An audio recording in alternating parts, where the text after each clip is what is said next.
ओम नमो भगवते वासुदेवाय। ओम नमो भगवते वासुदेवाय। ओम नमो भगवते वासुदेवाय। ओम अज्ञानतिमिरनादस्य ज्ञानाञ्जनशलाकया चक्षुरुन्मिलितं येन तस्मै श्रीगुरुवे नमः। श्रीचैतन्यमनोभीष्टं स्थापितं येन भूतले स्वयं रूप कदा मह्यं ददाति स्वपदान्तिकम्। वन्देऽहं श्रीगुरुं श्रीयुतापदकमलं श्रीगुरुं वैष्णवांश्च श्रीरूपं साग्रजातं सहगना रघुनाथान्वितं सजीवं साद्वैतं सावधूतं परिजनसहिता कृष्णचैतन्यदेवं श्रीराधा कृष्णपादान् सहगना ललिता श्रीविशाखान्वितांश्च हे कृष्णा करुणा सिंधु दीनबंधु जगतपते गोपेश गोपिका कांत राधा कांत नमस्तुते। तप्त कांचन गौरांगी राधे वृंदावनेश्वरी वृषभानुसुते देवी प्रणमामि हरिप्रिये। वांछा कल्पतरुभ्यश्च कृपा सिन्धुभैव च पतितानां पावनेभ्यो वैष्णवे भयो नमो नमः। नमो विष्णुपादाय कृष्णपृष्ठाय भूतले श्रीमते जयपताका स्वामीति नामिने। नमो आचार्यपादाय नितये कृपापदायिने गौरकथाधामदाय नगर ग्राम तारिणे। नमो विष्णुपादाय कृष्णपृष्ठाय भूतले श्रीमते भक्तिवेदांत स्वामीति नामिने। नमस्ते सरस्वते देवे गौरवाणी प्रचारिणे निर्विशेष शून्यवादी पाश्चात्य देशोतारिणे। जय श्री कृष्ण चैतन्य प्रभु नित्यानंदा श्री अद्वैत गदाधर शिवास आदि गौर भक्त वृंदा। नमो महावदानाय कृष्ण प्रेम पदायते कृष्णाय कृष्ण चैतन्य नामने गौरीतशे नमः। हरे कृष्णा कृष्णा कृष्णा हरे हरे हरे राम राम राम हरे हरे। आज दूसरे सत्र में आप सभी का स्वागत है। क्षमा प्रार्थी हैं, थोड़ा देरी से स्टार्ट हो रहा है। आपकी कीर्तन में मैं शामिल नहीं हो पाया आज। कल साथ में मिलकर 10 मिनट पहले कीर्तन करेंगे। तो इससे पहले आज बहुत महत्वपूर्ण अध्याय शुरू होने वाला। आज से गीता का ज्ञान भगवान देने वाले हैं, और क्या ज्ञान देंगे वो हम समझेंगे। तो इससे पहले कि हम दूसरा अध्याय शुरू करें, तो कल हमने क्या अध्ययन करा था उसमें मुख्यतः कल हमने वैसे रिकैप कर लिया था अपने सेशन के अंत में। फिर भी ये चीज जो है ये हमें ध्यान रखना जरूरी है, जो आज मैं अभी रिकैप करेंगे, क्योंकि इसी के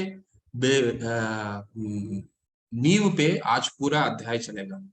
तो आपको दोबारा स्मरण करा दें कि अर्जुन जो है, अर्जुन विषाद योग कल हमने जो अध्ययन किया था, तो धृतराष्ट्र ने सबसे पहले मैं और मेरी की भावना जाहिर की, जिसके कारण ये पूरा जड़ है जो गीता का अध्ययन का जड़ है वो। इसके बाद दुर्योधन ने सैन्य निरीक्षण किया, फिर अर्जुन ने सैन्य निरीक्षण किया, और अर्जुन ने सैन्य निरीक्षण करने के बाद भगवान को उन्होंने बोला कि मैं सेना के बीचों बीच लेकर के चलिए, ताकि मैं देख पाऊं कि मैं किनके साथ युद्ध करने वाला हूं। और इसके बाद उनका मन विचलित होना शुरू हुआ, क्योंकि कौन भगवान क्या है? भगवान ऋषिकेश हैं। तो उन्होंने इंद्रियों को अर्जुन के इंद्रियों को संयमित करना शुरू किया, और फिर अर्जुन ने अपना चार कारण बताए, और पांचवा का, वैसे 5 कारण है, पांचवा आज हम अध्ययन करेंगे, लेकिन कल के अध्याय में 4 कारण बताए क्यों जो युद्ध नहीं करना है। पहला, उनको सामने अपने परिवारजनों को देखकर दया आने लग गई, ठीक है। दूसरा, कि युद्ध करके अगर मैं विजय भी हो गया तो ये जो मुझे आनंद मिलेगा, ये आनंद किसके साथ में साझा करूंगा, क्योंकि सबका वध हो चुका होगा। तो दूसरा, आनंद की प्राप्ति नहीं हो पाएगी। तीसरा, इनको मारने पे हमें मुझे पाप लगेगा, क्योंकि कौन है पीछे? रिश्तेदार हैं, उनके वयोवृद्ध हैं, उनके पितामह हैं, उनके भाई हैं, उनके चाचा हैं, उनके ताऊ हैं, उनके गुरु हैं, उनके भ्राता हैं, ठीक है, उनके पुत्र हैं, उनके पौत्र हैं। अर्जुन जब लड़ाई कर रहे थे, युद्ध कर रहे थे, तो उनके पौत्र भी थे, ठीक है।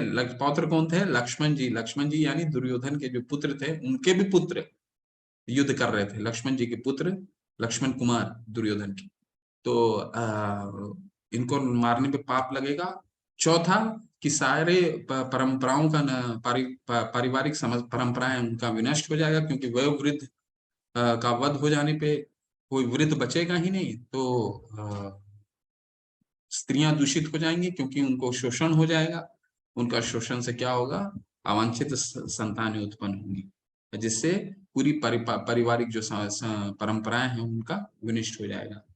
और पांचवा कारण है जो इस अध्याय में हम पढ़ने वाले हैं, वो असमंजस का कारण है। तो ये मुख्य चीज, ये पांचों चीज आप जहां आप अपने अपने नोट डाउन कर लीजिए। इन चीजों पे भगवान आज सब प्रश्नों का उत्तर देंगे। तो आज का गीता का आज का सारांश क्या है, आज का सार, आज का शीर्षक है गीता का सार। सार क्यों बोलते हैं इसे, सार का क्या मतलब है, आगे क्या आने वाले हैं, आगे क्या आने वाला है, अप टू 17th चैप्टर, 17वें अध्याय तक क्या आने वाला है, वो सारा प्रीफेस। आप कोई भी बुक पढ़ते हैं तो उसका प्रीफेस होता है, तो ये प्रीफेस है, क्या आने वाला है पूरे गीता में ये हमें बताएंगे। इससे पहले ये गीता का अध्याय शुरू करें, एक छोटी सी कथा से शुरू करते हैं। आधा कथा बताऊंगा और आधा कथा कंक्लूड जब हो जाएगा उसका कंक्लूजन देंगे। कथा बहुत छोटी सी है। कथा यूं शुरू होती है कि एक एक व्यापारी होता है जिसका नाम शक्ति होता है। तो व्यापारी जो है वो ज्यादा समय जो है अपने घर से बाहर रहता है व्यापार के सिलसिले में। तो घर से जब बाहर रहता है तो अपने आप को आनंदित करने के लिए जैसे आप कभी लोग ऑफिस से बाहर से टूर पे जाते हैं तो आनंदित करने के लिए, क्योंकि अकेले रहता था, ज्यादा समय अकेले गुजारता था, परिवार से बाहर रहता था, तो क्या करता था, नशा पान करता था, कभी कभी शराब का नशा कर लेता था, कभी फिर मूवीज देख लेता था, सिनेमा देख लेता था। सिनेमा देख करके इसके बाद फिर जो समय बचता था वो सोशल मीडिया जो रहता है, सोशल मीडिया से में रहता था रात रात भर, बहुत देरी तक। मेरी आवाज आ रही है विशाल प्रभु जी? हरे कृष्णा, आपने हैंड रेस किया। ओके, आ रही है प्रभु। हाँ। तो म्यूट रखिए आप सब लोग, आप लोग सारे लोग म्यूट रखिए। हाँ। तो जो व्यापारी था वो ज्यादा समय बाहर रहता था, तो हर तरह के नशापान करता था, नशापान करता था सिनेमा में, क्योंकि उसको परिवार से दूर रहता तो अपने आप को आनंदित करने के, इंगेज रखने के लिए इस तरह का कार्य करता था, और रात रात भर सोशल मीडिया में रहता था, इंटरनेट ब्राउजिंग करता रहता था, और मन उसका विचलित रहता था इस तरह से। तो एक बार क्या होता है, एक बार वो इसी कार्य में, किसी कार्य को बहुत बड़ी व्यापार के सिलसिले में एक डील को फाइनल करने के लिए वो गया रहता है। तो उसी तरह का व्यवहार रहता है, जब पहुंचता है तो पहले तो नशा पान करता है, इसके बाद फिर सिनेमा देखता है, सिनेमा देखने के बाद रात देरी हो जाती है तो सोशल मीडिया और इंटरनेट ब्राउजिंग करता रहता है। ठीक है, ब्राउजिंग करते करते देरी हो जाता है, रात को देर होने से अगली सुबह जो है वो है, अलार्म लगा लेता है, लेकिन अलार्म लगाने के बाद भी बहुत देर से जगता, बार बार अलार्म को बंद करता, स्नूजिंग बोलते हैं ना, अलार्म को बंद कर देता है, अलार्म को बंद कर देता है। अलार्म को बंद करने के बाद क्या करता है वो, उसको देरी हो गया होता है, बिना नाश्ता किए हुए फिर वो भागता है, और पूरा दिन भूखे प्यासे वो अपने व्यापार के सिलसिले में पूरा दिन भागता रहता है। और 6 बजे जब वापस आता है तो उसका व्यापार भी, वो जो डील फाइनल करने वाला रहता है वो डील भी फाइनल नहीं होता है। ठीक है, तो वो बहुत ही पूरे दिन भर भूखे प्यासे रहता है और कुछ फाइनल भी नहीं होता, बहुत उदास हो जाता है, मन विचलित रहता है। मन विचलित रहता है तो एक बाहर, सड़क के बाहर जा करके खाना शुरू करता है। ठीक है, खाना खाना शुरू करता है। उसी समय कुछ मुनिगण, साधुगण हरे कृष्ण का कीर्तन करते हुए निकलते रहते हैं। ठीक है, पता नहीं क्या होता है, जब भगवान किसी के हृदय में प्रकाश डालना चाहते हैं तो कुछ ना कुछ उपाय निकाल ही देते हैं। जैसे हम सबको गीता का अध्ययन कराना था तो उन्होंने कहीं ना कहीं से ये लिंक दे दिया ताकि हम इस गीता का अध्ययन कर सकें। तो उसको भी वो बाहर खा रहा था, तो एक काफी मुनिगण वहां हरे कृष्ण का कीर्तन करते हुए जा रहे थे। तो उससे क्या हुआ, उसको भी लगा कि मैं भी इनके पीछे पीछे चलता हूँ। पीछे पीछे गया, पीछे पीछे गया, और उस जो टोली थी उसके आचार्य जो थे, उनके गुरु थे, फिर वो उपदेश देने लग गए। बैठ के सुनता रहेगा उपदेश। तो गुरु उनके बता रहे थे, गुरु बता रहे थे कि ये जो शाश्वत हम जो खुशी है, ये हमारा अ, जो शारीरिक और मानसिक जो शरीर में दिखता है, शारीरिक हमारा फिजिकल और साइकोलॉजिकल, शारीरिक और मानसिक से भी परे एक चीज है जिसको हमें देखभाल करने की आवश्यकता है। हम बोलते हैं ना, कभी कभी हम जीवन में इतने खुश हो जाते हैं, कभी हम बोलते हैं आज अंदर से खुशी हो गया, कभी कभी हमारे खुशी से आंख में आंसू आ जाते हैं ना। वो बहुत जीवन में कम बार होता है, लेकिन होता है, सबके जीवन में होता है। माता पिता के अगर पुत्र बहुत अच्छा कर लेते हैं क्लास में, तो कभी कभी, या फिर किसी इंट्रेंस में बहुत अच्छा उत्तीर्ण कर लेते हैं, तो माता पिता के आंख में खुशी के आंसू आ जाते हैं। और वो आंसू, आनंद के आंसू क्या होते हैं? माँ बाप बोलते हैं ये मेरे आनंद के आंसू हैं, ये अंदर की खुशी है। तो मुनिगण बोलने लग गए कि ये अंदर की खुशी जो है, ये हमें ढूंढना है, ये शारीरिक और साइकोलॉजिकल, मानसिक से परे है। तो इतना बोलने के बाद जब वो सभा समाप्त होती, उपदेश उनका समाप्त होता है, तो ये बहुत ही विचलित रहता है, क्रोधित भी होता है। और ये क्या होता है पता नहीं, ये उठ करके जाता है मुनि के पास। तो सारे मुनि बोलते हैं, जो साधुगण होते हैं बोलते हैं, बताओ क्या चाहिए तुमको, क्या है? और ये इतना गुस्सा होता है, बोला ये आप जो कह रहे हैं आंतरिक खुशी, ये क्या होता है? ये सारा बकवास बात कर रहे हैं। उसने एक साथ में जो गुरु होते हैं उनको उसने झापड़ मार दिया। झापड़ मारने के बाद वो जो जितने शिष्य होते हैं वो गुस्से से तिलमिला जाते हैं। फिर भी गुरु बोलते हैं नहीं, कुछ नहीं। वो बोलता है बोलो, और क्या बोल, आप लोग म्यूट करके रखिए प्लीज, बोलो आपको क्या करना है, हम आप और क्या बोलना चाहते हैं। वो जो शक्ति होता है, जो व्यापारी होता है, वो एक और झापड़ मार देता है। और झापड़ मारने के बाद सारे जो शिष्यगण होते हैं वो तिलमिला जाते हैं, उनके शरीर में कंपन होने लग जाती है। ठीक है, वहां से चला जाता है। ये इस स्टोरी का, इस कथा का अंत हम इस कंक्लूजन में करेंगे, इस अध्याय के कंक्लूड में करेंगे। अभी हमने क्या कहा, गुरु क्या बोल रहे हैं, फिजिकल यानी शारीरिक और मानसिक के ऊपर हमें जो आनंद मिलता है, वो आनंद का हमें खोज करना है। तो आज भगवान वही जो अंदर की खुशी है, वो अंदर में हमें अंदर झांक करके भगवान बताएंगे कि अंदर है क्या। ठीक है, तो चलते हैं, पढ़ते हैं और ये स्टोरी को अंत में कंक्लूड करेंगे।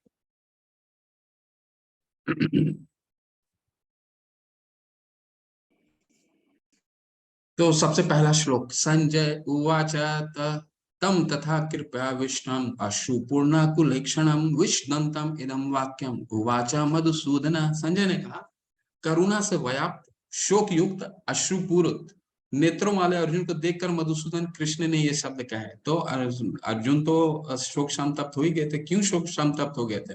क्योंकि एक शारीरिक बोध था उनका, वो ऊपर से व्याकुल हो गए थे। चार कारण, पांच कारण हमने पढ़ लिया, तो व्याकुल हो गए थे अर्जुन। और यहाँ पे क्या कह रहे हैं संजय, मधुसूदन, मधुसूदन भगवान का नाम है। क्यों? क्योंकि भगवान ने मधु राक्षस का वध किया था, विष्णु रूप में जब थे तो मधु राक्षस का वध किया था। तो संजय ये मधुसूदन किस लिए क्यों कह रहे हैं? इसीलिए कह रहे हैं कि जो अर्जुन के मन में संशय उत्पन्न हुए, राक्षस का रूप है। कभी भी इस पूरे गीता में संशय को अर्जुन जो है वो राक्षस का रूप देते हैं। तो भगवान को जब भी रिक्वेस्ट करेंगे उनको संशय हटाने के लिए, तो उनको हमेशा राक्षस का जब वध करते हैं वो नाम से उनको संबोधित करते हैं। तो मधुसूदन का क्या मतलब है? मधु नामक राक्षस, यानी जो अर्जुन के मन में अभी संशय रूपी राक्षस हैं, वो उम्मीद कर रहे हैं कि भगवान उसको दूर करें। ठीक है, चलिए आगे। भगवान अभी जो महानायक हैं इस पूरे गीता में, वो उनका पहला श्लोक है। श्री भगवान उवाच कुतस्तवा कश्मिलम इदम विश्वे समुपस्थितम अनार्यजुष्टमं सर्वं कीर्तिम कीर्तिम करम अर्जुन। परम पिता परमेश्वर ने कहा, मेरे प्यारे अर्जुन, आप डांट रहे हैं अर्जुन को क्यों क्यों इतने आप व्याकुल थे? देखिए डांटते कैसे हैं। परम पिता परमेश्वर ने कहा, मेरे प्यारे अर्जुन, ये अशुद्धियां तुम पर कैसे आई?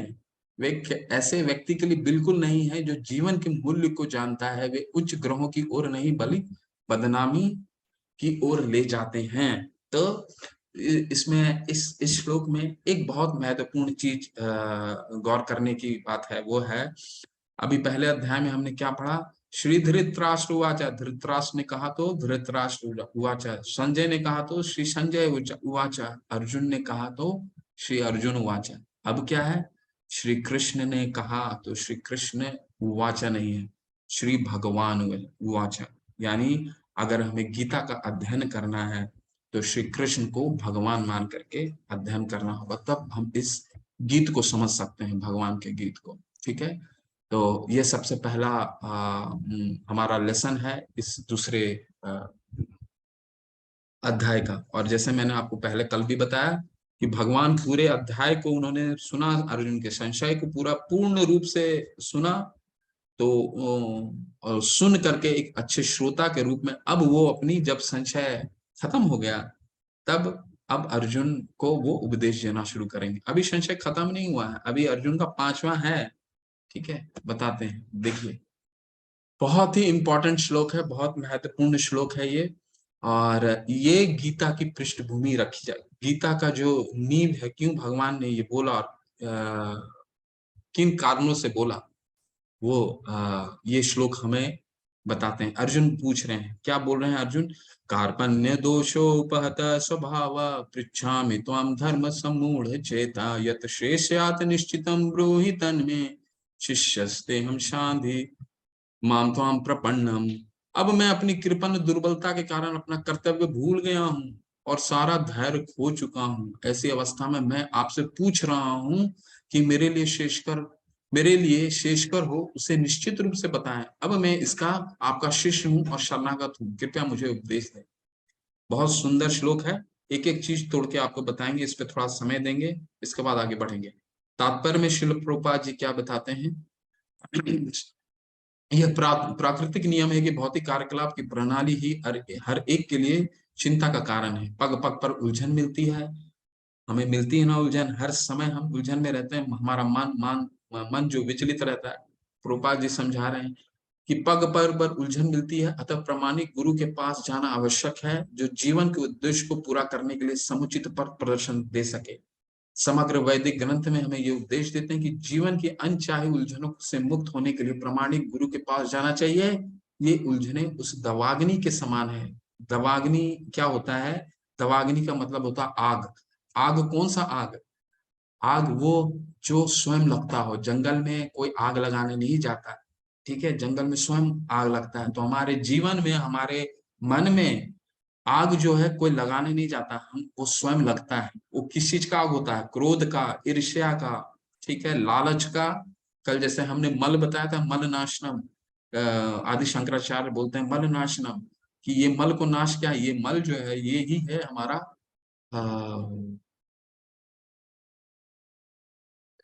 दवाग्नि। ठीक है, दवाग्नि के आप लोग सब वीडियो ऑफ करके रखिए प्लीज। दवाग्नि के समान है, जो किसी के द्वारा लगाए लगाए बिना भभक उठती है। इसी प्रकार विश्व की स्थिति ऐसी है कि बिना चाहे जीवन की उलझने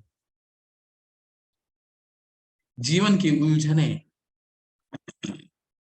स्वतः उत्पन्न हो जाती है। कोई नहीं चाहता कि आग आग लगे, किंतु फिर भी वह लगती है और हम आध्यात्मिक व्याकुल हो उठते हैं। अतः मनुष्य को भौतिक उलझनों में न रहकर गुरु के पास जाना चाहिए। यही इस श्लोक का तात्पर्य है। मुख्य मुख्य चीज समझने का प्रयास करते हैं। कार्पण्य दोषोपहत स्वभाव। देखिए, अर्जुन कोई साधारण मनुष्य नहीं था, साधारण पुरुष नहीं था, गुड़ाकेश था। गुड़ाकेश का क्या मतलब होता है? कल भी मैंने आपको बताया था, जिन्होंने अपने अज्ञान के अंधकार को जीत लिया था। कैसे? तपस्या से। सारे सारे लोगों को स्वर्ग लोक तक विचरण करके आ गया था। वो क्या कर रहा है अब? भगवान अपने गुरु के पास आके बोल रहा है, पहला कृपण दुर्बलता में कार्पण्य दोषोपहत स्वभाव, कि भगवान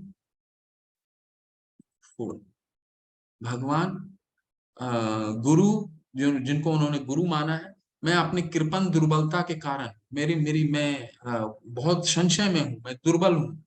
ठीक है, पहला ज्ञान क्या मिलता है हमें, जब भी हम संशय में हूँ, दुर्बल हूँ, तो किसके पास जाना है।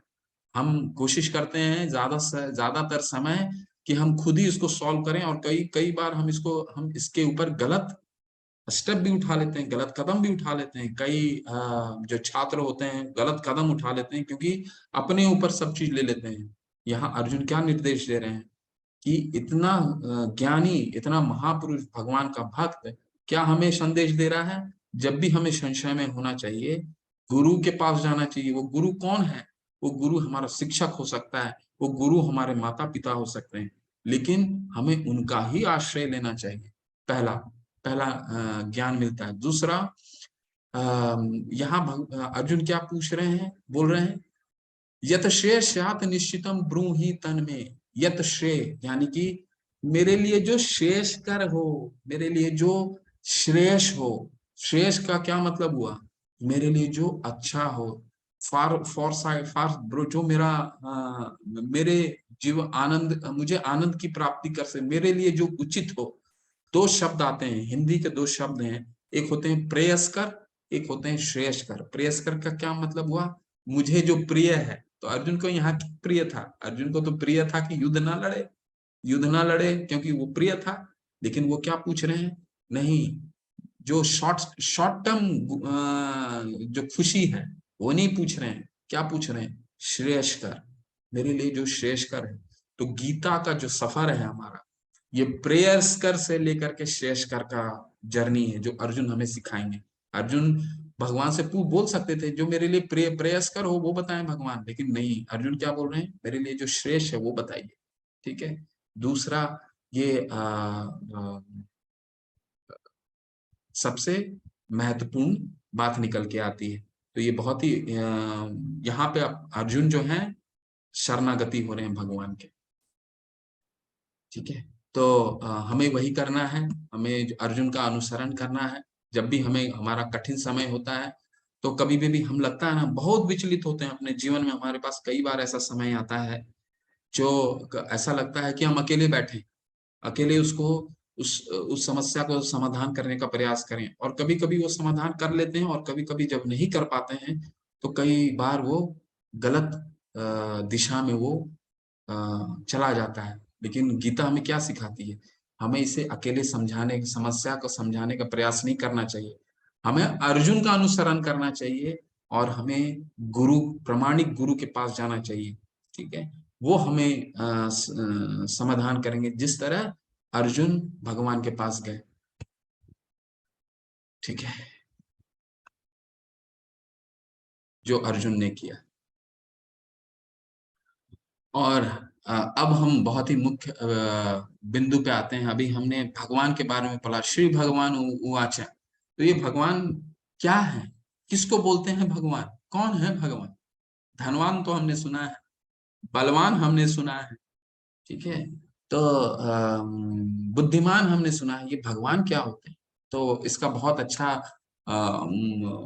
परिभाषा जो है, वैश्य व्यास देव के पिता थे पराशर मुनि, उन्होंने विष्णु पुराण में ये भगवान को परिभाषित किया है। क्या बोलते हैं? ऐश्वरस्य समग्रस्य वीरस्य यशस्य ज्ञान वैराग्यश्च एव सनम भग इति गणा। यानी ये भगवान जो है, ये भग धातु से बना है। भग शब्द, जैसे जिनके पास बुद्धि होता है उसको क्या बोलते हैं? बुद्धिमान। जिसके पास असीम बहुत सारा धन होता है उसे क्या बोलते हैं? धनवान। उसी तरह जिसके पास भग हो, भग का क्या मतलब है? जिनके पास 6 ऐश्वर्य, 6 ऐश्वर्य जो है वो असीमित मात्रा में। असीमित मीन्स अनलिमिटेड। अब हमारे हमारे भौतिक जीवन में अनलिमिटेड, किसी को आप पूछेंगे कि किसी के पास क्या ज्ञान अनलिमिटेड हो सकता है? नहीं हो सकता है। ठीक है। किसी के पास सुंदरता अनलिमिटेड हो सकता है? नहीं हो सकता है। लेकिन भगवान के क्या पास क्या है? ऐश्वर्यस्य समग्रस्य सनम इति भगणा, अनलिमिटेड है, जिसकी कोई गणना नहीं की जा सकती। वो 6 चीजें क्या है? सुंदरता, भगवान रूपवान होते हैं। क्यों, कैसे रूपवान है? तो उनके तो असुर भी मोहित हो जाते थे। ठीक है। कंदर्प ब्राह्मण जी, ब्रह्मा जी जब उनका आत्मा साक्षात्कार होता है, बोलते हैं कंदर्प कोटि कमनीय विशेष शोभम। यानी जो कंदर्प होते हैं, जो सबसे सुंदर होते हैं, और जो कामदेव होते हैं, जो सबसे सुंदर होते हैं, कामदेव सबसे सुंदर होते हैं। ऐसे करोड़ों कामदेव जो हैं, वो भगवान के आगे नतमस्तक किए हुए हैं। ब्रह्मा जी जब उनके धाम में जाते हैं, भगवान के धाम में, तो वो देख के बताते हैं कंदर्प कोटि कमनीय विशेष शोभम। ठीक है। तो इसलिए भगवान की सुंदरता क्या है? असीमित है। ज्ञान, तो भगवान का ज्ञान कैसे असीमित, कैसे सीमित है? वेदेश्च सर्व रहमेव वेद्यो वेदांत कृतवेद विदेव चाहम। भगवान ही जितने वेद हैं, इसके संकलन करता भी भगवान है। वेदों के जानने के लक्ष्य भी भगवान। तो जितना वेद है, सबसे पहले भगवान ने ब्रह्मा जी को कहा था। आदि कवि ब्रह्मा जी को सबसे पहले भगवान ने ये जितना वेदों का ज्ञान है, सबसे पहले शास्त्र का ज्ञान ब्रह्मा जी को दिया था। प्रसिद्धि, ऐश्वर्य सबसे असीमित है, तब भी कैसे असीमित है ऐश्वर्य? कि भगवान का ऐश्वर्य आज भी हम 5,500 साल के बाद भी उसी तरह वर्णन कर रहे हैं। ठीक है। तो ऐश्वर्य नहीं तो हम भौतिक में तो 20 साल, 25 साल, 50 साल के बाद लोग भूल जाते हैं, 100 साल के बाद लोग भूल जाते हैं, लेकिन हम आज भी भगवान का चर्चा उसी तरह से कर रहे हैं। धन, असीमित धन है। कैसे? करोड़ों लक्ष्मियां भगवान की सेवा करती हैं। जो एक लक्ष्मी पूरे भौतिक जगत को, लक्ष्मी सहस्त्र, ब्रह्मा जी बोलते हैं लक्ष्मी सहस्त्र शत संभ्रम सेव्यमानम। ऐसे हजार करोड़ों लक्ष्मियां भगवान की उनके धाम में भगवान की सेवा करती हैं। तो भगवान का धन जो है असीमित है, अनलिमिटेड है। शक्ति, 5 साल की उम्र में ही गोवर्धन पर्वत को उठा लिया था उन्होंने, है ना, और कई असुरों का वध किया था। शक्ति, त्याग, वैराग्य, वैराग्य अनलिमिटेड है। अनलिमिटेड है भगवान का वैराग्य। कैसे अनलिमिटेड है? कि वृंदावन में जब भगवान के सबसे प्रिय जगह, जब सारी लीलाओं भगवान ने वहीं किया है, इसके बावजूद जब उनका कर्तव्य आया तो वो छोड़ करके और फिर वापस कभी नहीं गए। ठीक है। छोड़ करके वो द्वारका चले गए, मथुरा चले गए, है ना। तो भगवान की ये जो 6 चीजें हैं, ये अनलिमिटेड है, इसलिए इन्हें भग कहा जाता है, भगवान। अब भगवान को जानने का तरीका क्या है? आप लोग सारे लोग वीडियो ऑफ करके रखिए प्लीज। भगवान को जानने का तरीका क्या है? 3 रूप में हम भगवान को समझ सकते हैं। परमेश्वर, ठीक है। सबसे पहला उनकी जो पहला है ब्रह्म ज्योति। ठीक है। ब्रह्म ज्योति क्या बोलते हैं? ब्रह्म ज्योति होता है जो भगवान के शरीर से निकली हुई कांति है, रोशनी है, लाइट। ठीक है। जैसे बल्ब से रोशनी निकलती है, ठीक है, तो वो रोशनी, उसी तरह का रोशनी को कहते हैं ब्रह्म ज्योति। ठीक है। और इसके बाद भगवान को जानने का दूसरा तरीका है परमात्मा, जो हम सबके हृदय में परमात्मा के रूप में भगवान विराजमान है, परमात्मा। और सबसे अंत में आते हैं भगवान स्वयं, यानी परमेश्वर। तो भागवतम, श्रीमद् भागवतम में भगवान के बारे में कहा जाता है ब्रह्मात्मेति परमात्मेति भगवान इति सब शब्द थे। यानी भगवान को जानने के 3 तरीके हैं। इसको हम समझते हैं और अच्छे तरीके से। ठीक है। मान लीजिए सबसे पहले हम भगवान को जानने का प्रयास करते हैं, हम देखना चाहते हैं, तो भगवान का क्या देखता है? एक हमें एक रोशनी दिखती है, जैसे ये आपको आसमान दिख रहा है ना, ठीक है, रोशनी दिख रहा है, एक रोशनी जैसा दिख रहा है।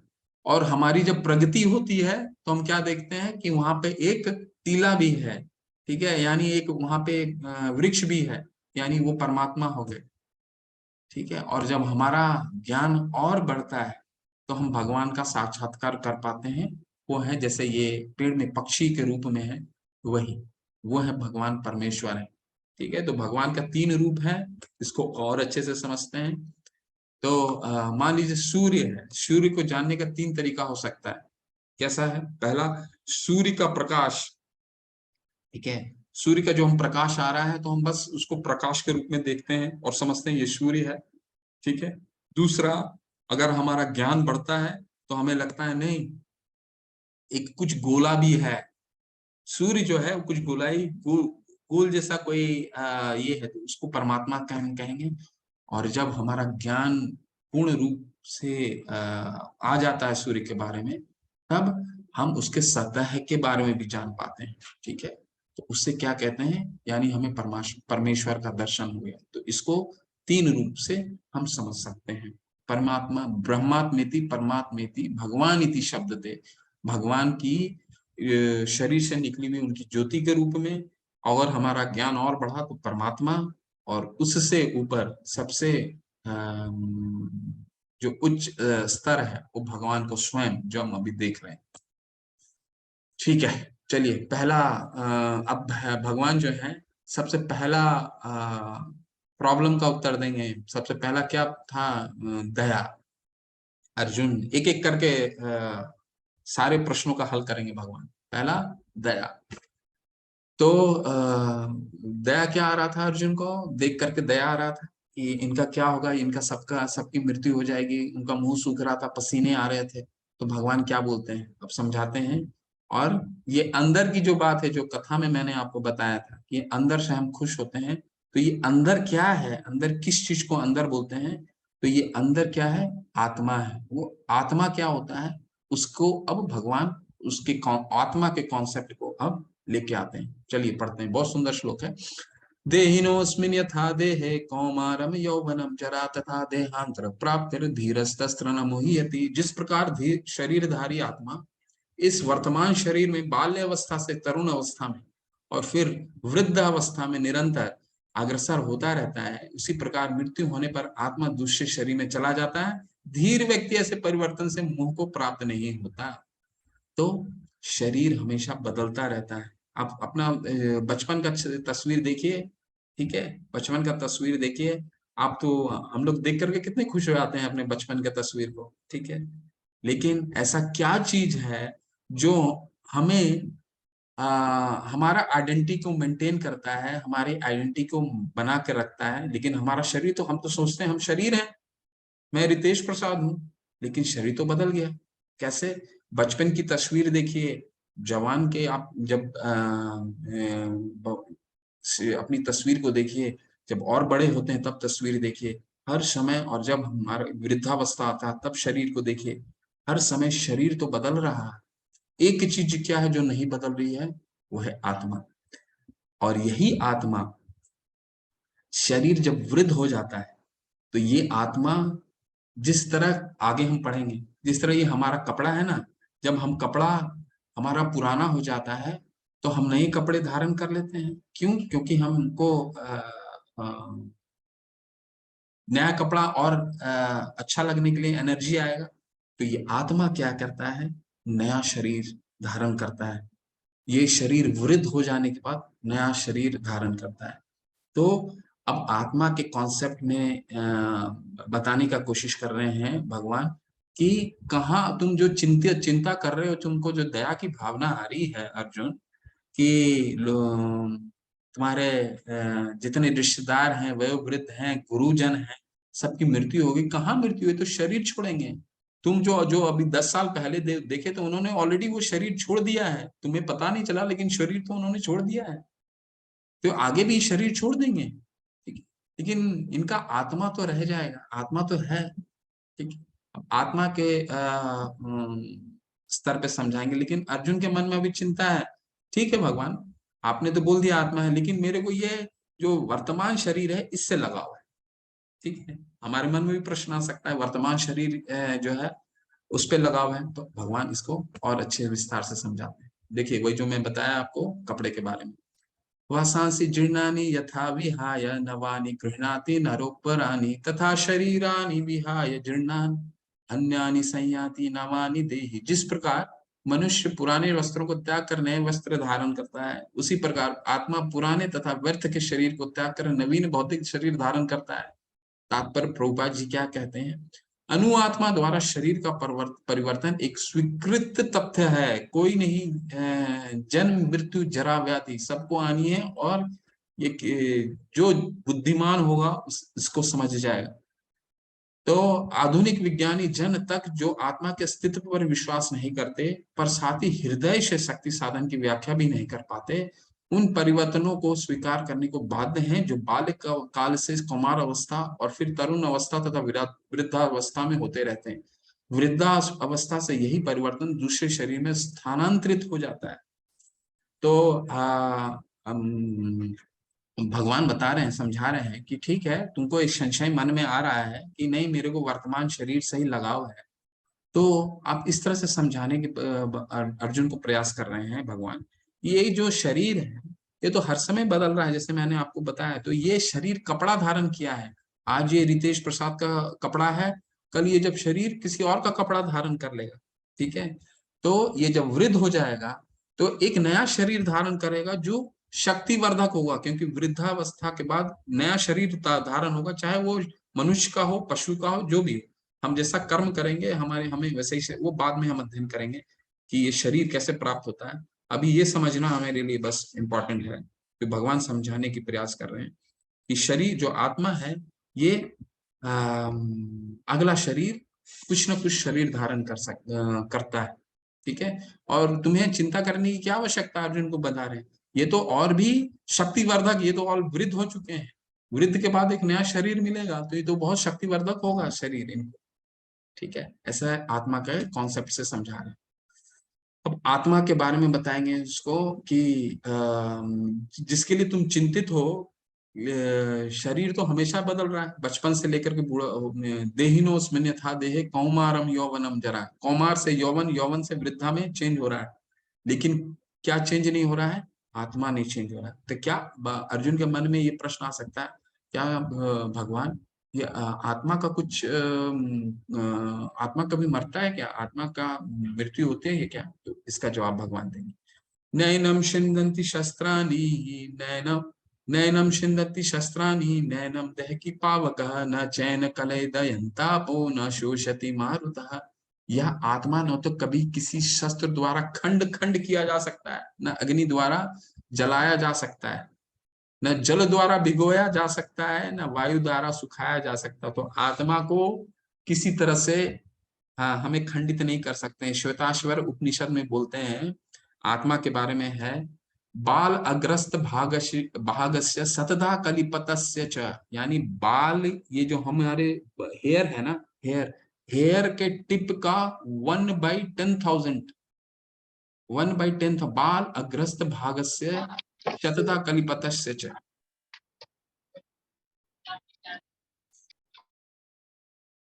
हाँ, बाल अग्रस्त भागस्य सतधा कलिपतस्य च, यानी कि ये अगला बाल का टिप का 1/एक बार 10,000वां हिस्सा का साइज है आत्मा का। तो हम एक बिंदु को, हमारा जो विज्ञान है, एक बिंदु को बिंदु, एक बिंदी जो है उसको तो नाप नहीं सकता, तो इसको नापना बहुत मुश्किल है, ठीक है। लेकिन ये हमारी जो वैदिक ज्ञान है, वैदिक ज्ञान में आत्मा का साइज का भी वर्णन है, क्या है, बाल अग्रस्त भागस्य शतदा कलिपतस्य च, 1/10,000 of tip of the hair, ये है। तो भगवान बता रहे हैं इसका तो कुछ भी नहीं किया सकता, कुछ खंड नहीं किया जा सकता। चलिए आगे बढ़ते हैं। तो जैसे मैंने आपको जो कथा बताई, इस कथा को यहाँ कंक्लूड, यहाँ नहीं, अंत में करेंगे। तो हम शारीरिक रूप में इस चित्र के माध्यम से देखने का प्रयास कीजिए। हम जब भी तनाव हमारा होता है शरीर में, तो शारीरिक रूप में होता है, या तनाव हुआ, या निराशा हुई, या किसी तरीके की हमारा विचलन हुआ, डिप्रेशन हुआ, चिंता हुआ। डिप्रेशन आज के तारीख में कोई अगर हमारे साथ चिकित्सा विज्ञान से जुड़े हुए हैं तो वो इसको पुख्ता कर सकते हैं। इसके इस रोग का निरंतर पूरे विश्व में बढ़ोतरी हो रही है, ठीक है। डिप्रेशन, चिंता, स्ट्रेस और इससे रिलेटेड जितनी बीमारियां हैं, क्यों, क्योंकि ये सब शारीरिक स्तर पर है, आत्मा के स्तर पर नहीं है। तो हम शारीरिक, तो कल तो वही बता रहे थे ना, आदि शंकराचार्य ने बताया था ना कि हम शरीर को तो धो लेते हैं, कितनी भी मल होता है शरीर को साफ कर लेते हैं, लेकिन ये जो अंदर का मल है, जो स्ट्रेस का रूप लेता है, जो डिप्रेशन का रूप लेता है, उसको साफ करने का, उसको, उस मल को साफ करने का हमारे पास क्या उपाय है? क्या है? तो ये पूरे गीता में हमें उस मल को साफ करने का भगवान उपाय बताएंगे, और यहाँ पे उसी कॉन्सेप्ट को उन्होंने पहले बताया कि हमें करना क्या है, किस चीज को साफ करना है। हम चालक आत्मा और चलित शरीर के बीच पोषण के असंतुलन के कारण मनोबल महसूस करते हैं। तो ये तो हम समझ सकते हैं, आज हमें लगता है ना कि हम शारीरिक रूप से कभी कभी बहुत स्वस्थ होते हैं, फिर भी लगता है यार आज अंदर से कुछ ठीक नहीं लग रहा है, ये अंदर क्या है, ये डिप्रेशन क्या है, स्ट्रेस क्या है। ठीक है, यही शारीरिक हमारे शरीर को भी नाश का, शरीर को परेशान करने का यही एक कारण है।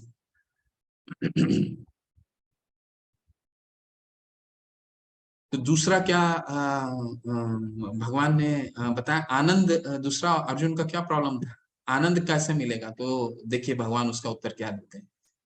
अवाच्यवादंश बहुन विदशन्ति तवा हिता निंदास्तव समर्थये ततो दुखम तरम न किम, ततो दुखम तरम नो किम। तुम्हारे शत्रु अनेक प्रकार से कटु,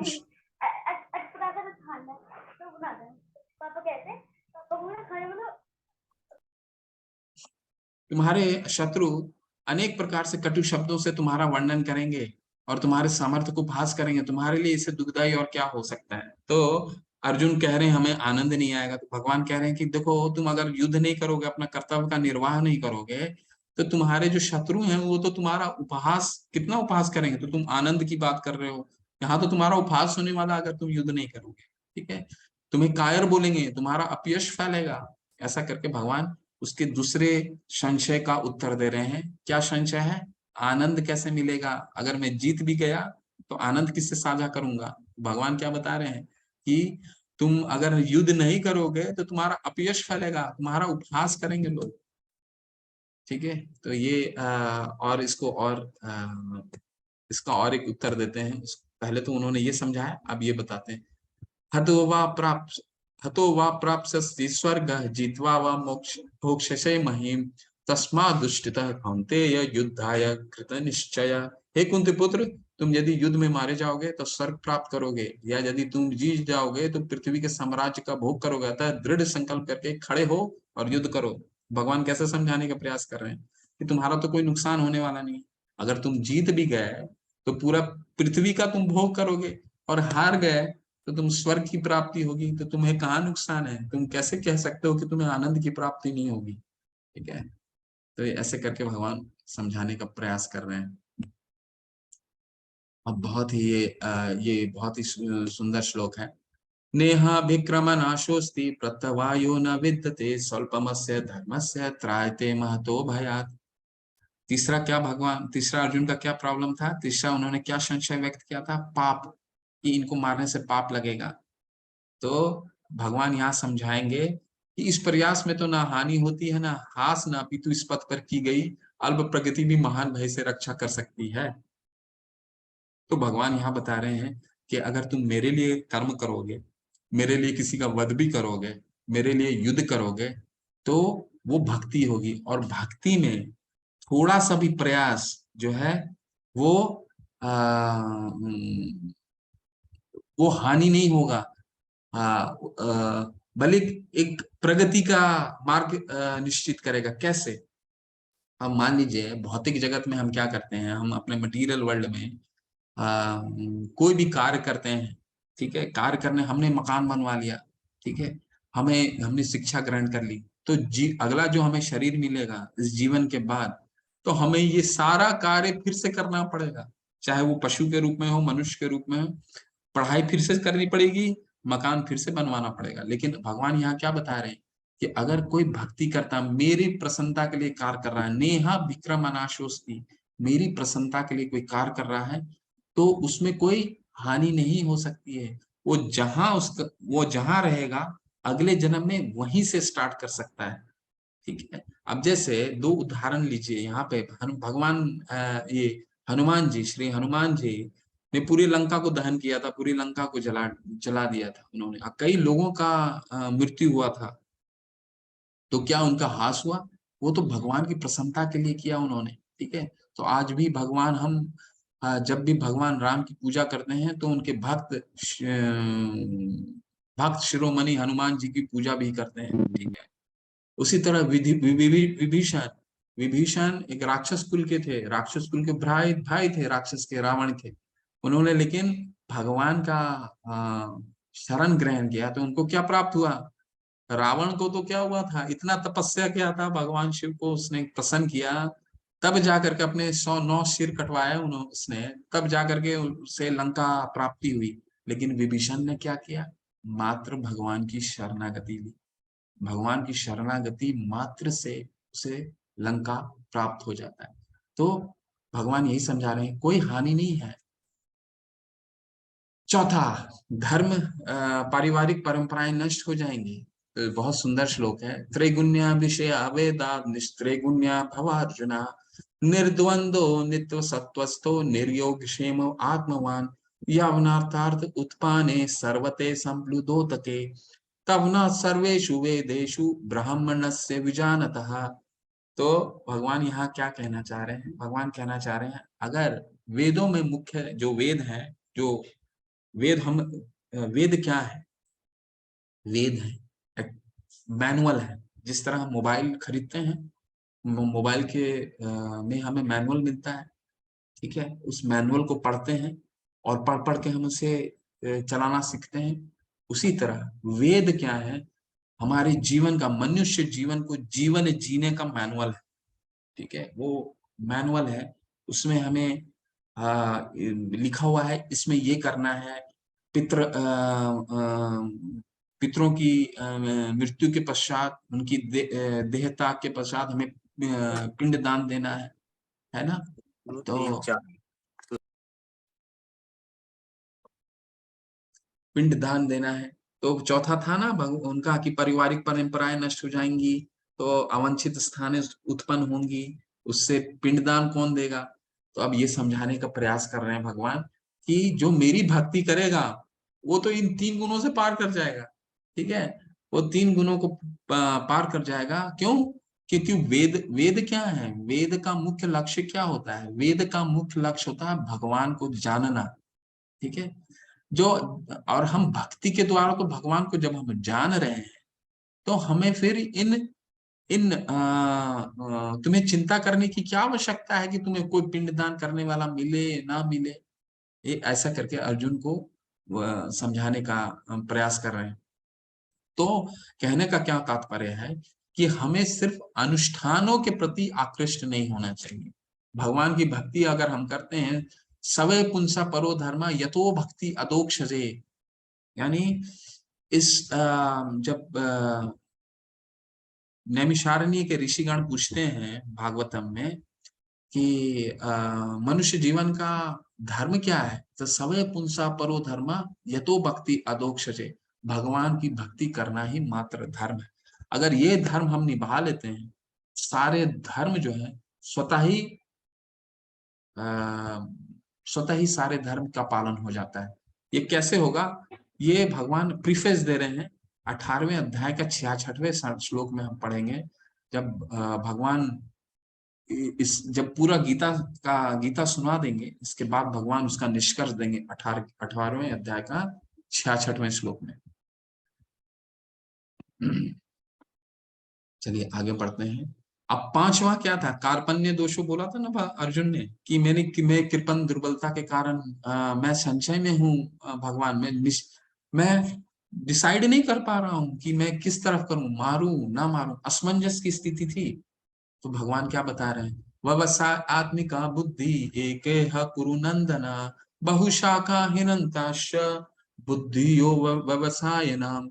जो इस मार्ग पर चलते हैं वे ही प्रयोजन में दृढ़ रहते हैं और उनका लक्ष्य भी एक होता है। हे कुरुनंदन, जो दृढ़ प्रतिज्ञ नहीं है, उनकी बुद्धि अनेक शाखाओं में विभक्त है।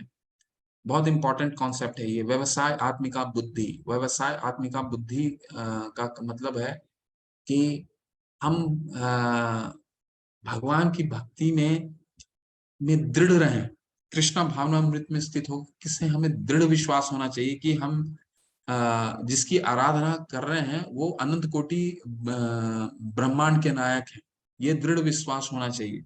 तो भगवान समझाने का ये प्रयास कर रहे हैं, अगर ये तुम्हें विश्वास है कि तुम जो मैं बोल रहा हूँ वो सही है और तुम बुद्धि में निश्चित हो, तो असमंजस के तो सवाल ही असमंजस का कोई सवाल ही नहीं है। फिर जो मैं कह रहा हूँ वो तो तुमको वो तो यथार्थ होगा, है ना। तो कहने का व्यवसाय आत्मिका बुद्धि बहुत ही इंपॉर्टेंट चीज है, बहुत महत्वपूर्ण है कि भक्त को पूरे कृष्ण ही सभी के मूल कारण है, ये विश्वास हो गया। पितामह से जगतो माता धाता पितामह, पितामह, ठीक है। 9वें अध्याय में पढ़ेंगे कि भगवान अहम सर्वस्व, 10वें अध्याय में फिर भगवान कहते हैं अहम सर्वस्व प्रभवो मत्त सर्वम प्रवर्तते इति मता भजन्ते माम बुधा भाव समन्विता। मैं सभी भौतिक और आध्यात्मिक जगत का मूल कारण हूँ। अगर मैं हमें ये समझ में आ जाता है कि भगवान ही सभी चीज के मूल हैं, तो हम अपनी बुद्धि को भगवान में स्थित करेंगे, तो असमंजस का सब प्रश्न ही नहीं होता है। क्यों? क्योंकि ये भगवान ही हमें कहने का, भगवान ही बोल रहे हैं युद्ध करने के लिए अर्जुन को, तो कहाँ से क्यों असमंजस आएगा। ठीक है, इसका तो हमने अध्ययन कर लिया। ठीक है, ये बहुत ही आ,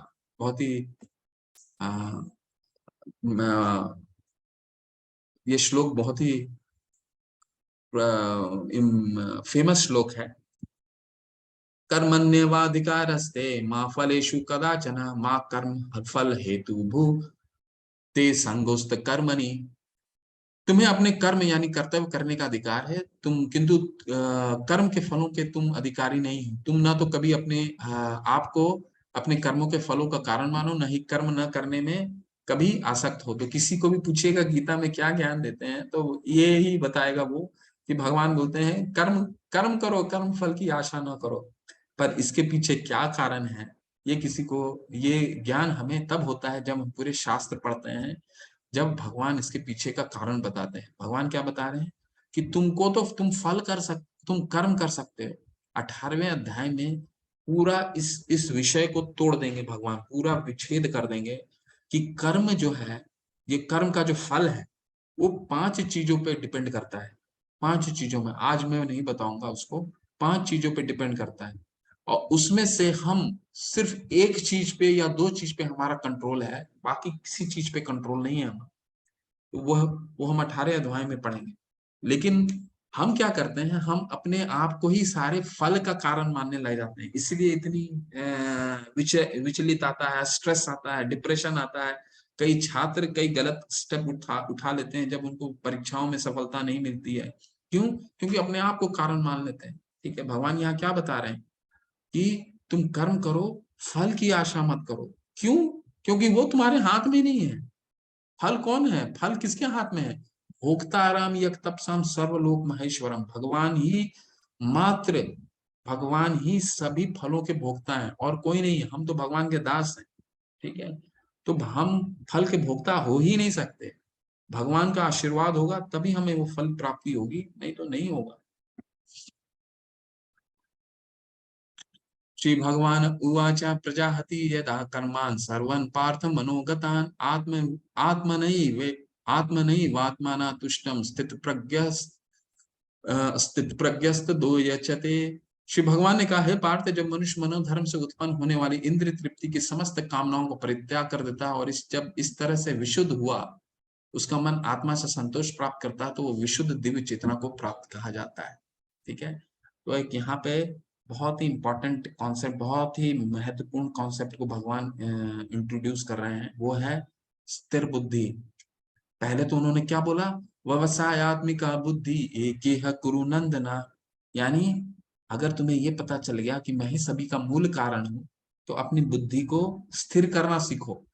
अब क्या बता रहे हैं, जब स्थिर हो गया तब क्या है, तब तुम आत्माराम बन जाओगे। यानी आत्माराम का क्या मतलब है? सारे विषय वासना से त्याग हो जाता है। हम फिर मात्रा स्पर्शास्तु कौन्तेय शीतोष्ण सुख दुख दा, यानी हम सुख दुख में समान रूप रहेंगे।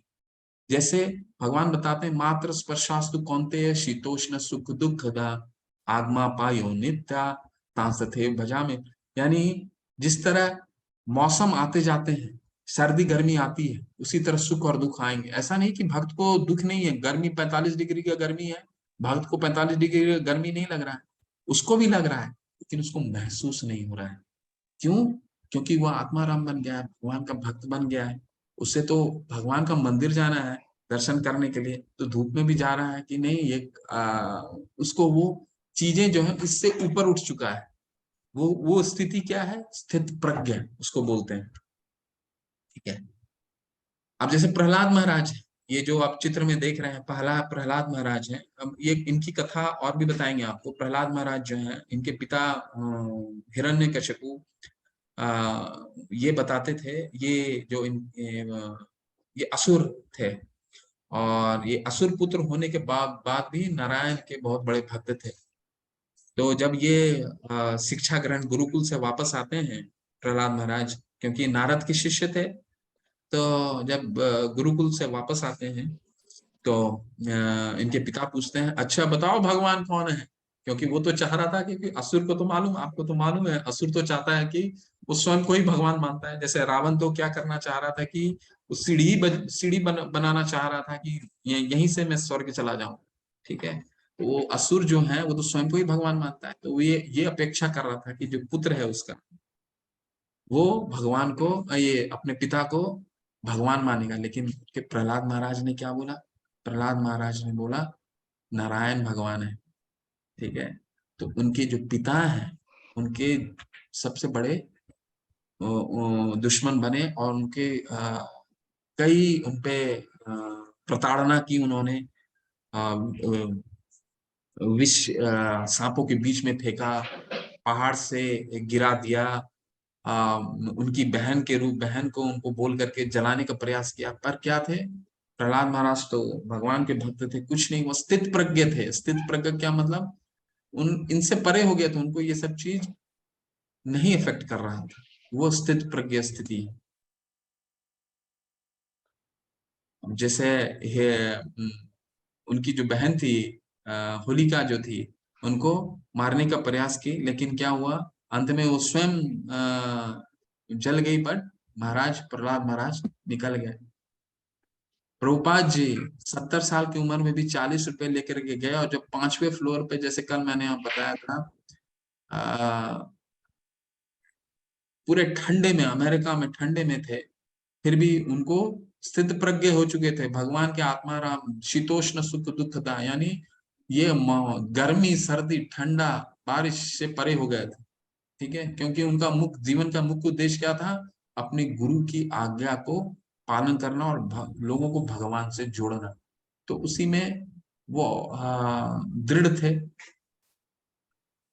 बहुत। अब अंतिम के 2 श्लोक हैं, इसके बाद हम उस स्टोरी को कंक्लूड करेंगे। बहुत महत्वपूर्ण श्लोक हैं, ध्यान से पढ़िएगा। ये क्या है श्लोक? ये कई यूनिवर्सिटीज में, विश्व के दुनिया भर के यूनिवर्सिटी में इसको मनोविज्ञान का के रूप में इसको पढ़ाया जाता है। और ये सिखाता है कि एक मनुष्य का पतन क्यों होता है।